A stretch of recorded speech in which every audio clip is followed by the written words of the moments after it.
La tragedia del Vajont sia studiata a scuola e si faccia al più presto chiarezza sulle ultime sconcertanti notizie emerse in questo periodo. La frana del Monte Toc che sarebbe stata provocata dalla Sade. C'è questo, unito alla vicinanza alle genti del Vajont e all'impegno a vigilare perché fatti tanto tragici non si debbano più ripetere, nell'ordine del giorno approvato all'unanimità dal Consiglio regionale riunito in seduta straordinaria a Longarone. A 50 anni dalla tragedia del Vajont è necessario passare dalle parole ai fatti e mettere finalmente in atto serie politiche di prevenzione e tutela del territorio.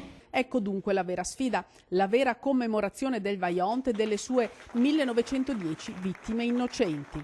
Quando ridurremmo lo sfruttamento delle acque e non invece lo accentueremo come si sta facendo, quando daremo a queste comunità autonomia reale, possibilità vera di autogoverno, allora sì dimostreremo di aver capito le ragioni profonde di quella tragedia e avremo anche sul serio chiesto scusa in maniera corretta. La riunione longaronese del Consiglio è stata preceduta da molte polemiche, soprattutto per la data scelta. Ma la commemorazione ufficiale è il 9 ottobre e bisogna essere presenti lì. Il vero ricordo e la vera celebrazione sarà il 9 ottobre.